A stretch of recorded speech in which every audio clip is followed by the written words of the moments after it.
Have you ever wondered what happens to a soul that turns love into a weapon? What happens when a wife or husband uses affection not as a gift, but as a tool for control? What happens when the marriage bed becomes a battlefield and tenderness becomes a bargaining chip? Throughout the 20th century, Padre Pio heard millions of confessions, 5 million souls by some counts.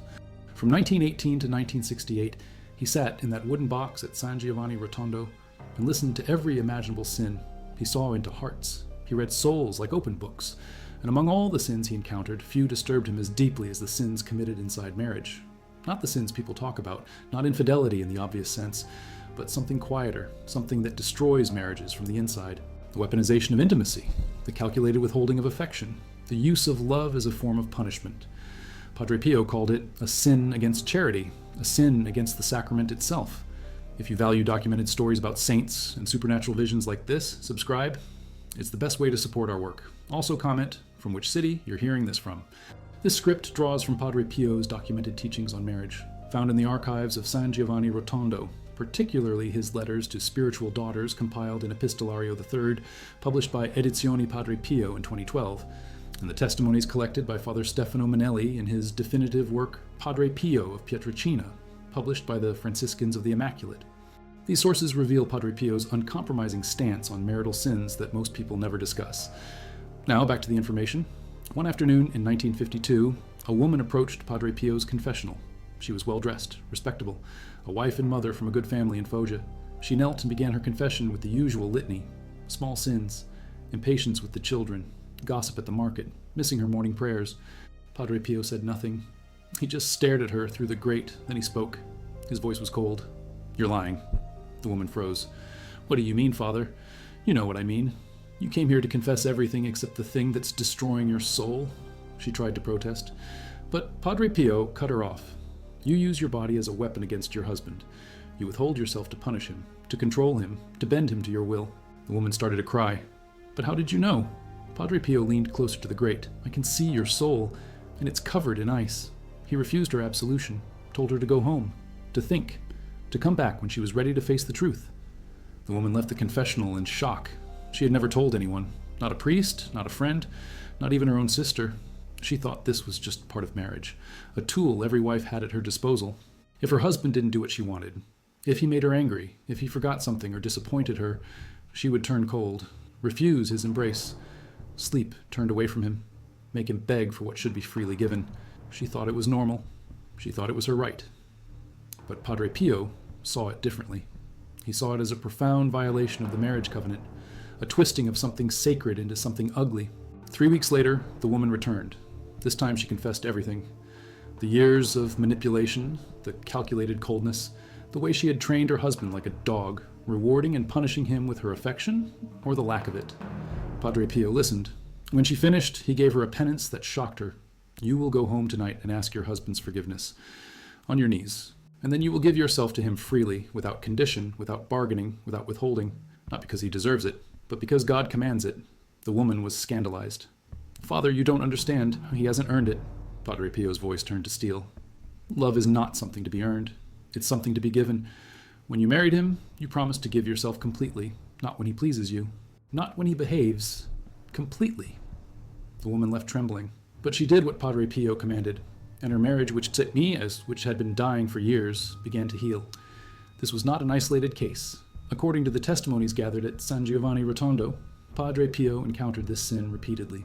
Women who used affection as currency, men who withheld tenderness to maintain control, spouses who turned the marriage bed into a negotiating table. He called it one of the hidden sins, one that people justified to themselves, one that seemed small but rotted everything from within.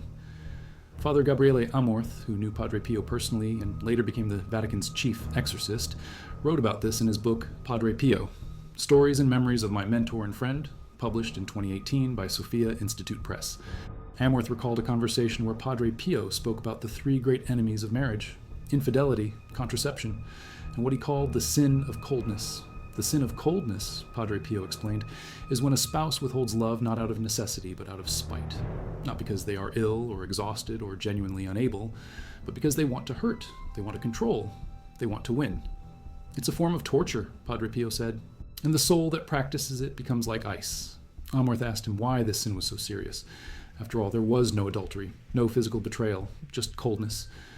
Padre Pio's answer was chilling, because it's a sin against love itself. When you withhold yourself from your spouse to manipulate them, you're not just hurting them, you're mocking the sacrament. You're turning something God made holy into a tool of the devil. He explained it this way. Marriage is an image of Christ's love for the church. Christ never withholds his love to punish us. He never turns cold to teach us a lesson. He gives himself completely, even when we don't deserve it. Even when we spit in his face. Even when we crucify him. When a husband or wife withholds affection to manipulate their spouse, they are acting like the opposite of Christ. They are acting like Satan. Who bargains? Who manipulates? Who withholds and demands and controls? In 1958, a man came to Padre Pio and complained about his wife. She won't let me near her, he said. She uses it like a weapon. If I don't do exactly what she wants, she shuts me out. For days, sometimes weeks. What did you do to make her this way? Padre Pio asked. The man was defensive. I haven't done anything. I work hard. I provide for the family. I don't drink. I don't gamble. I go to Mass every Sunday. Padre Pio looked at him for a long time. Then do you love her? The man hesitated. Of course I love her. Do you show her? Do you speak tenderly to her? Do you help her with the children? Do you treat her with respect and kindness every day? Not just when you want something from her? The man was silent. You see, Padre Pio said, the sin is often mutual. She withholds her body. You withhold your heart. You both use love as a weapon. You both need to repent. The man left angry, but he came back 3 days later. Padre Pio was right. He had been cold too, just in a different way. This is what made Padre Pio's teaching on marriage so radical. He didn't just blame the wife. He didn't just blame the husband. He blamed both. Because he saw that in most troubled marriages, both spouses had stopped giving and started bargaining. According to testimonies collected in the book Padre Pio, The True Story by C. Bernard Ruffin, published in its 3rd edition in 2018 by Our Sunday Visitor Press, Padre Pio would often tell couples, marriage is not a contract, it's a covenant. In a contract, you give only when the other person gives. In a covenant, you give even when they don't. He would say, if you're waiting for your spouse to love you first, you'll wait forever. Someone has to break the cycle. Someone has to love without counting the cost. That someone should be you. This teaching was especially hard for women to hear. In the 1940s and 50s, many women had been taught that withholding intimacy was their only form of power in marriage. If their husbands didn't listen to them, if they felt ignored or disrespected, they could at least control this one thing. But Padre Pio told them, that's not power, that's poison. You're not protecting yourself. You're destroying your marriage and damaging your soul. He would ask them, when your husband comes to you, is he coming to a wife or to a judge? Is he coming to love or to be sentenced? One woman answered, but Father, if I don't withhold, he'll never change. He'll never listen to me. He'll never treat me the way I deserve. Padre Pio's response was brutal. You think you're teaching him a lesson, but you're teaching him to hate you. You're teaching him that love is a game, that marriage is a war. Do you know what happens to souls that learn this lesson? They turn to stone. He told her, you want him to change? Then you change first. Love him as Christ loves you, unconditionally, without keeping score, without punishment, and pray. Prayer changes hearts. Coldness only hardens them. The woman was weeping. But Father, it's not fair. Padre Pio leaned close. You want fair? Christ dying on the cross wasn't fair. Grace isn't fair. Love isn't fair. Stop asking for fairness and start asking for holiness. In 1963, a spiritual daughter of Padre Pio wrote him a letter. She complained that her husband was neglectful. He worked too much. He didn't help with the children. He fell asleep every night without even kissing her goodnight. She wrote, I've started refusing him when he wants me. Maybe then he'll understand how I feel. Padre Pio wrote back. His letter is preserved in the archives at San Giovanni Rotondo. He wrote, my daughter, you're playing a dangerous game. You think you're punishing your husband, but you are punishing yourself. Every time you withhold love out of spite, you make your own heart a little colder, a little harder, a little more like the devil's. He continued, your husband is wrong to neglect you, but 2 wrongs do not make a right. You must love him anyway, not because he deserves it, but because you are called to be holy. And holiness means loving when it costs you something. The woman wrote back, furious. She said Padre Pio didn't understand. He was a celibate monk. What did he know about marriage? Padre Pio's second letter was even more direct. I know more than you think. I've heard 5 million confessions. I've seen into the souls of thousands of married couples. And I can tell you this. The marriages that die are the ones where both spouses are waiting for the other to love first. The marriages that live are the ones where at least one person decides to love without condition. He wrote, be that person. Even if your husband never changes. Even if he never appreciates it. Love him anyway. Because God is watching. and he will reward you for every act of love given freely without counting the cost. The woman followed his advice. It took 2 years, but slowly her husband began to change. He started noticing her again. He started helping with the children. He started kissing her goodnight. Years later, she wrote to thank Padre Pio. She said, "You were right. When I stopped withholding and started giving, everything changed." Padre Pio wrote back one last time. He wrote, "It didn't change because you manipulated him. It changed because you loved him, and love is the only force in the universe that can truly transform a human heart." But not every story had a happy ending. Padre Pio also saw souls that refused to change, wives who died still clutching their resentment, husbands who went to their graves having never given their hearts. In 1961, a woman came to confession. She was old, sick, dying. She confessed a lifetime of withholding love from her husband. "He's been dead for 10 years, she said, "and I never stopped punishing him, not once."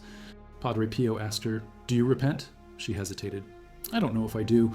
He hurt me. He didn't deserve my love." Padre Pio was silent for a long moment.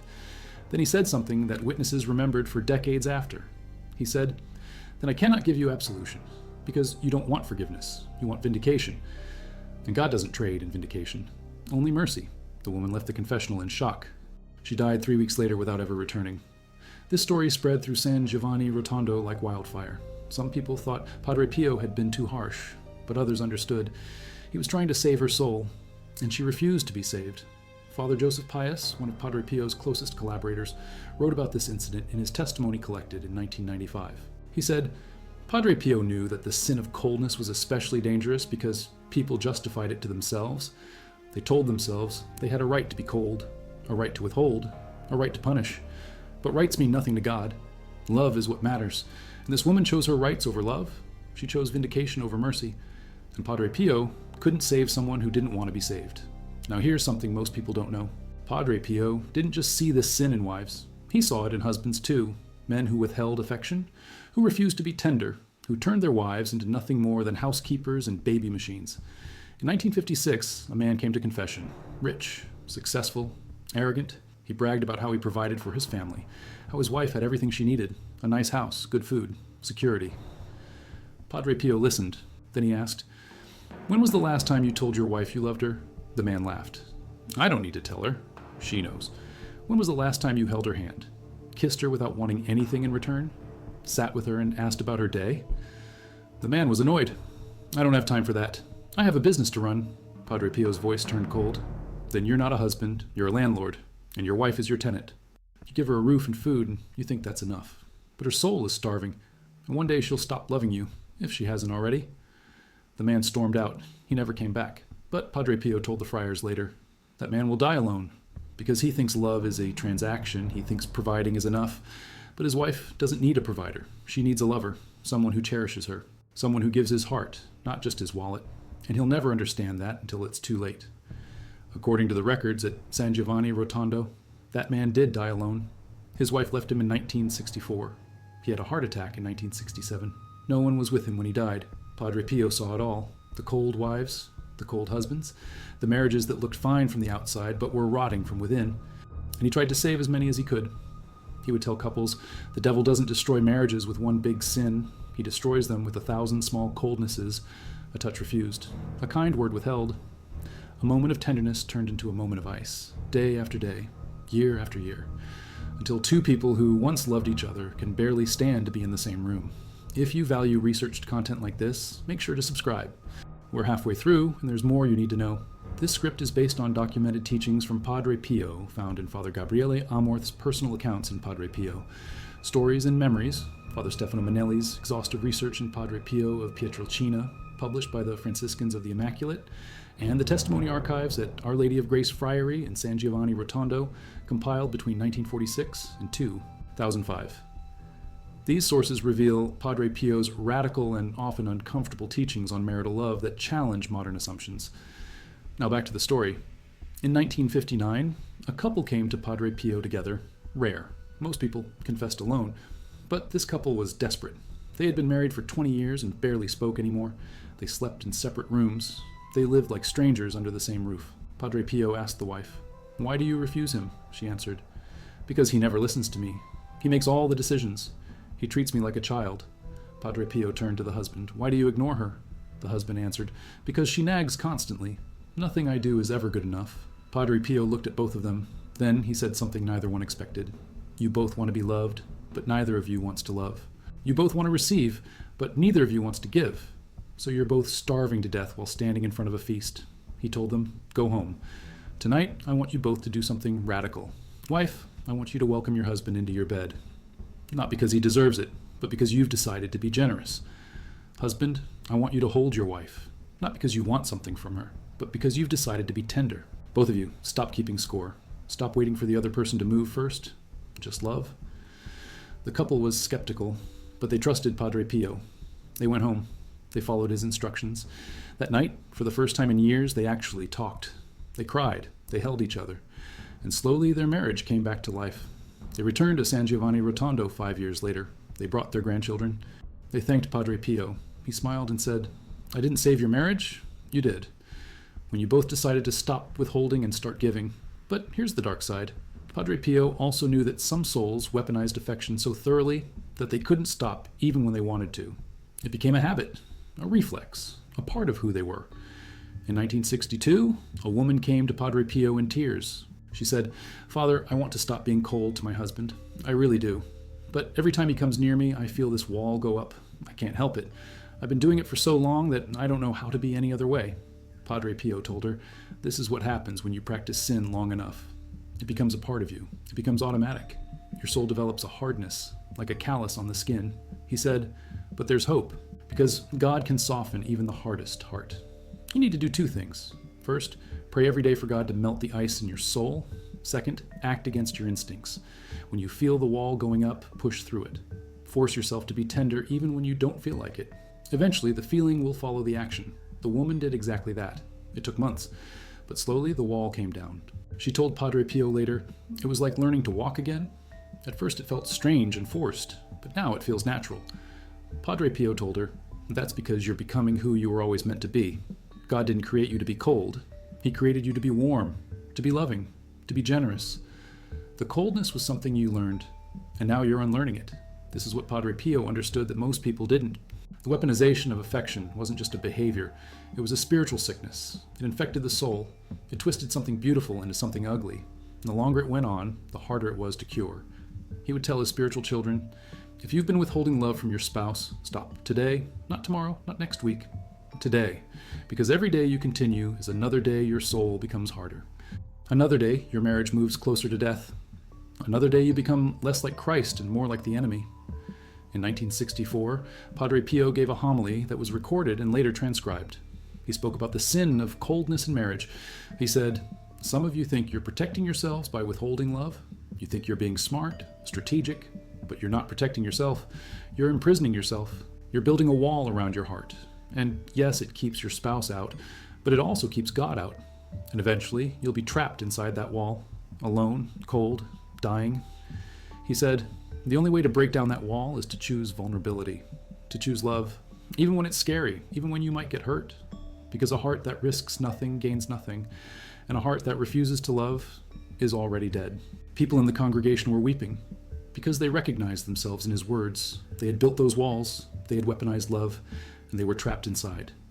After that homily, the confessional line was longer than usual. Dozens of people came to confess the sin of coldness.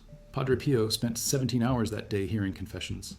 People said you could see the exhaustion on his face, but also the joy, because souls were being saved. One woman who confessed that day later wrote about the experience. She said, Padre Pio told me something I'll never forget. He said, every time you withhold love from your husband, you're rehearsing for hell, because hell is the permanent withholding of love. It's the eternal coldness. If you practice coldness now, you're training your soul for damnation. Those words terrified her, but they also freed her, because she realized she had a choice. She could continue down the path of coldness, or she could choose warmth, love, generosity. She chose love, and her life changed. This is what Padre Pio saw that others didn't. The sin of coldness wasn't just damaging marriages. It was damaging souls. It was preparing people for hell. Because hell, in Padre Pio's understanding, was the place where love was completely absent, where everyone withheld from everyone else, where coldness reigned supreme.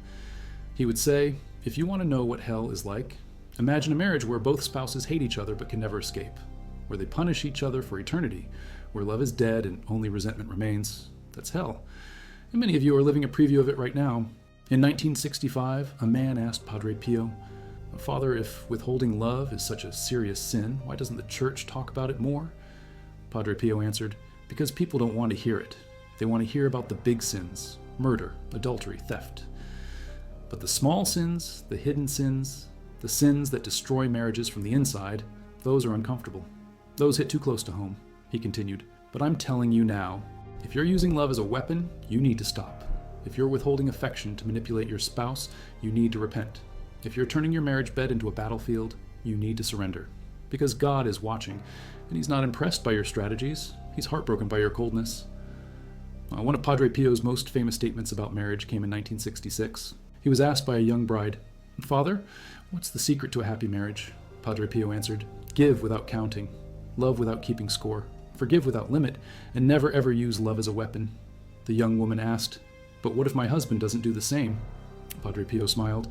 "Then you'll be holier than he is, and your holiness will either convert him or convict him. Either way, you win." This was Padre Pio's radical teaching. He didn't promise that loving unconditionally would always fix the marriage. Sometimes the other person never changed. Sometimes they stayed cold. Sometimes they even got worse. But Padre Pio insisted that didn't matter, because the goal wasn't to fix the marriage. The goal was to save your soul. And you saved your soul by loving like Christ, by giving without counting, by refusing to weaponize affection even when you had the power to do so. He would say, "Your spouse's behavior is between them and God. Your behavior is between you and God. Focus on your side. Love radically. Give generously. Be warm when they're cold. Be tender when they're harsh. And let God handle the rest."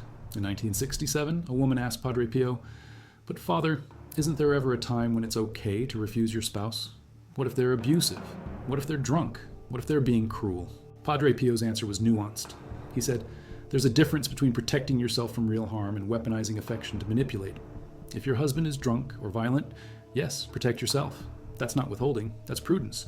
But if you're refusing him because he forgot to take out the trash, or because he didn't compliment your cooking, that's manipulation. That's a sin." He said, "Ask yourself why you're refusing. Is it to protect yourself from actual harm? Or is it to punish, to control, to make him suffer? If it's the latter, you're in sin, and you need to repent." This distinction was crucial. Padre Pio wasn't telling women to stay in abusive marriages or to submit to violence. He was telling them not to use love as a tool of manipulation when there was no real threat, not to create coldness where warmth was possible, not to withhold when giving was safe. On September 23, 1968, Padre Pio died. He was 81 years old. He had borne the stigmata for 50 years. He had heard 5 million confessions. He had seen into the souls of countless married couples. In his final weeks, when he was too weak to hear confessions anymore, he would still give advice to the couples who visited him. His message never changed. Love without counting. Give without keeping score. Never weaponize affection. Be warm. Be generous. Be Christ to your spouse. One of the last things he said to a married couple was, "Marriage is a school of love, and love is learned by practice. Practice giving. Practice forgiving. Practice warmth. And one day you'll wake up and realize you're not practicing anymore. You've become love itself." The couple asked, "And what if we fail?" Padre Pio smiled. "Then you get up and try again." That's what saints do. They don't succeed because they never fall. They succeed because they never stop getting up. After Padre Pio's death, thousands of people came forward with testimonies about how his teaching on marriage had saved them. Women who had stopped weaponizing affection. Men who had started being tender again. Couples who had learned to love without counting. One woman wrote, "Padre Pio taught me that my power wasn't in withholding. It was in giving. And when I finally understood that, my marriage was transformed." A man wrote, "I thought being cold was being strong. Padre Pio taught me that being cold was being dead. And when I chose warmth instead, I came back to life." These testimonies are still being collected today. At San Giovanni Rotondo, there's an archive of letters and stories from people whose marriages were saved by Padre Pio's teaching. The common thread in all of them is the same. Someone decided to stop weaponizing love. Someone decided to give without counting. Someone decided to be warm instead of cold. And everything changed. Here's what most people don't realize. The sin of coldness doesn't just affect the couple, it affects the children. It affects the entire family. It affects the soul itself. Children who grow up watching their parents weaponize affection learn that love is a game, a strategy, a tool of manipulation, and they carry that lesson into their own marriages. The cycle continues. Padre Pio understood this. He would tell parents, "You're not just building a marriage, you're teaching your children what love looks like. If you want them to have holy marriages, show them a holy marriage.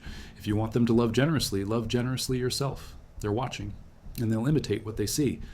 But here's the hope. The cycle can be broken. One person can decide to love differently, to give freely, to refuse to weaponize affection.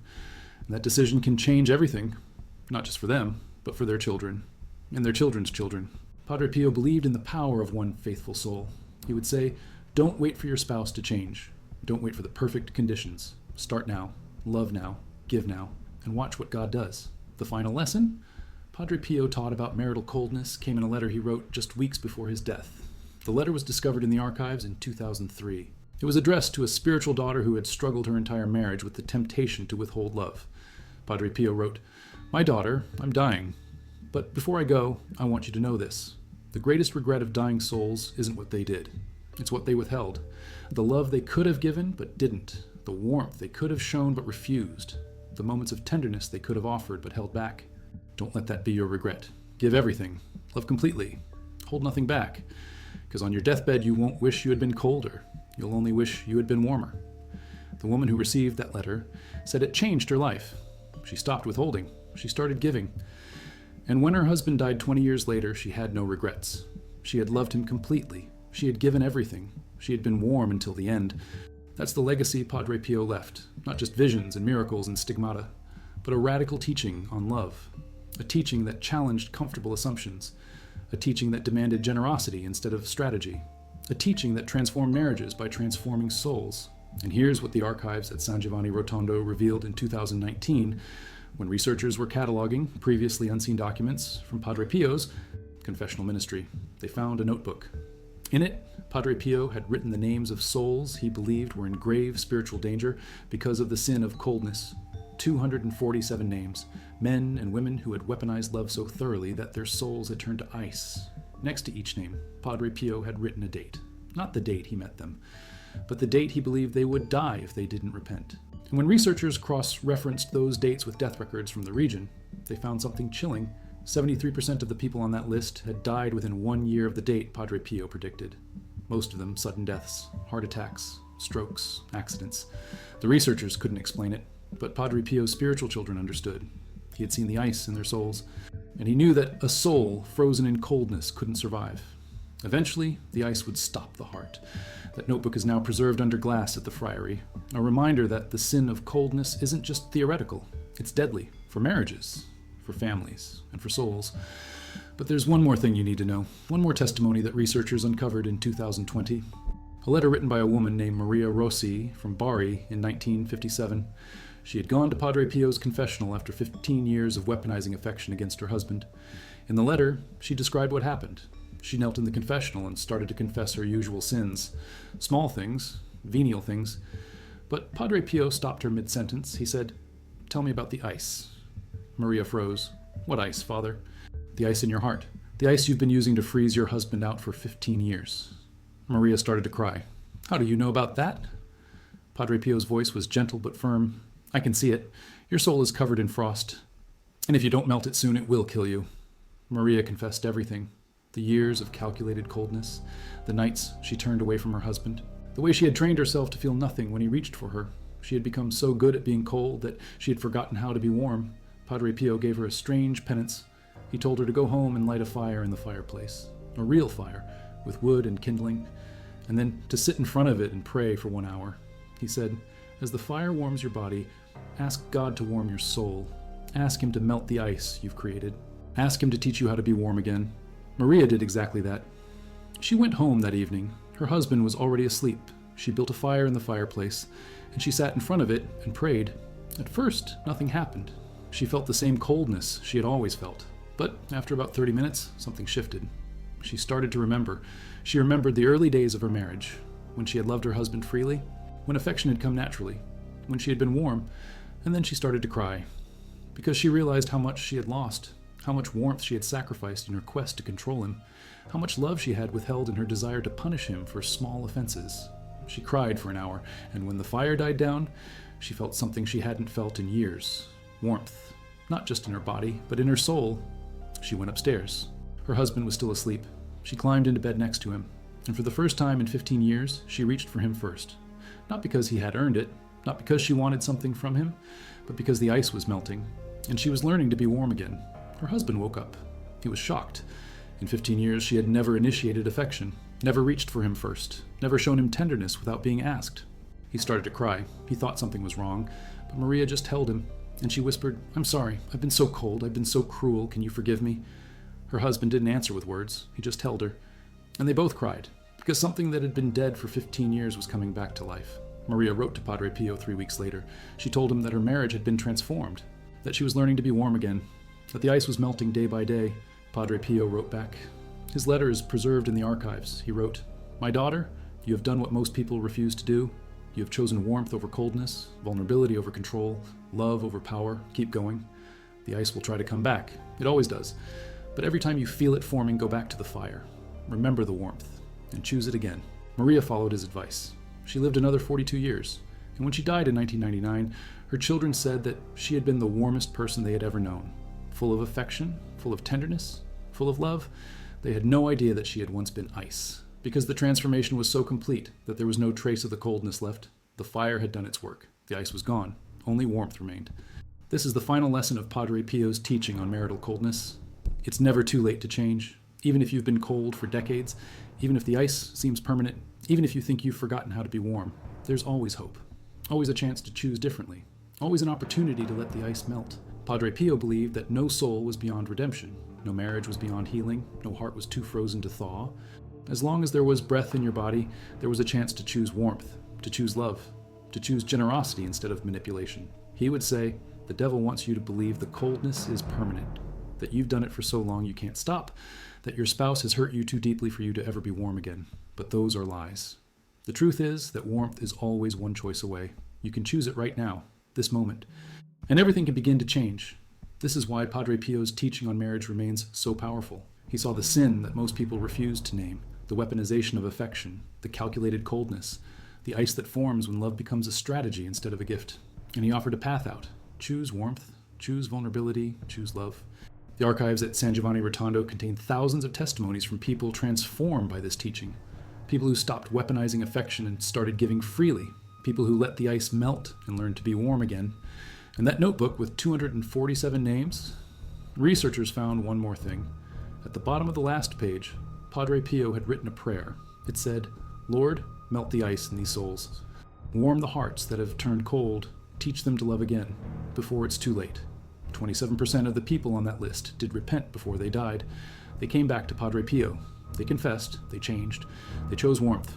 And when they died with soft hearts instead of frozen ones. They died having learned to love again. They died warm.